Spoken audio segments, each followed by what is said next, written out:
শহরের ব্যস্ত ফুটপাতে বসে পুরনো একটা ট্যাঙ্ক গুজাচ্ছিলেন বৃদ্ধ রহমত আলী। আজ তিনি গ্রামে ফিরে যাবেন। দীর্ঘ 20 বছর এই শহরে দারোয়ানি কাজ করেছেন। উদ্দেশ্য ছিল একটাই, একমাত্র ছেলেকে মানুষের মতো মানুষ করা। ছেলে এখন বড় অফিসার, শহরে নিজের ফ্ল্যাট হয়েছে, গাড়ি হয়েছে।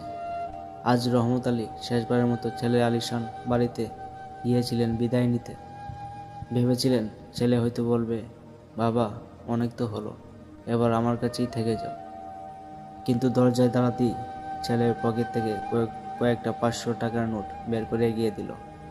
নিচু স্বরে বলল, বাবা গ্রামে গিয়ে সাবধানে থেকো, বাড়িতে গেস্ট আসবে। তুমি এই পোশাকের সামনে থাকলে একটু আনইজি লাগে। আর হ্যাঁ, টাকা লাগলে ফোন দিও। রহমত আলী টাকাটা নেননি।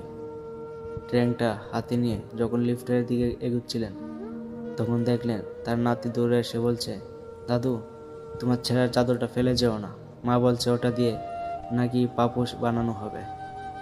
রহমত আলী হাসলেন, ঝাপসা চোখে রাস্তার ধুলোর দিকে তাকিয়ে ভাবলেন, এই শহরের ইট পাথরের দেয়ালগুলো চেনা গেল, নিজের রক্তকে চেনা বড্ড কঠিন। চমৎকার এই গল্পটি হয়তো আমাদের চারপাশের কঠোর বাস্তবতাকে মনে করিয়ে দেয়। ধন্যবাদ সকলকে।